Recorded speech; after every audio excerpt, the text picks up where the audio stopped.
বরিশালের আগৈলঝাড়া উপজেলায় ইউনিয়ন বিএনপির আহ্বায়ক দুধ দিয়ে গোসল করে দল ত্যাগ করেছেন। ওই বিএনপি নেতা হলেন AKM রেজাউল ফয়েজ রেজা।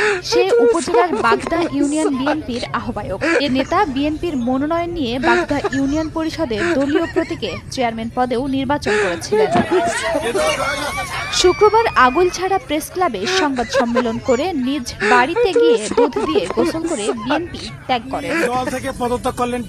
দুধ দিয়ে গোসল করার সময় বিএনপি নেতা ফয়েজ রেজা সাংবাদিকদের বলেন, আমি দীর্ঘ বছর একটি দলের সাথে ছিলাম। এটা একটা ব্যবসায়িক দল, এটা কোনো রাজনৈতিক দল না।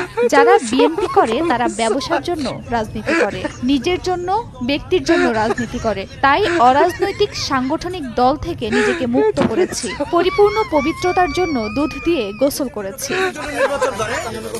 এর আগেও তিনি ও একই ইউনিয়ন বিএনপির যুগ্ম আহ্বায়ক লাবলু ভাট্টি আগৈলঝাড়া প্রেস ক্লাবে সংবাদ সম্মেলন করে দলের পদ ও প্রাথমিক সদস্য পদ থেকে দলের নীতি, আদর্শ আর নেতাদের উদাসীনতা, অদক্ষতা ও নিষ্কর্ম কর্মকাণ্ডে ক্ষুব্ধ হয়ে পদত্যাগের ঘোষণা দেন।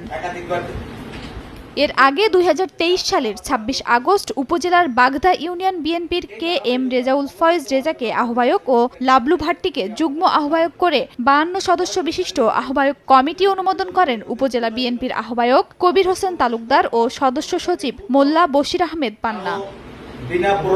সময় সংবাদ, বরিশাল।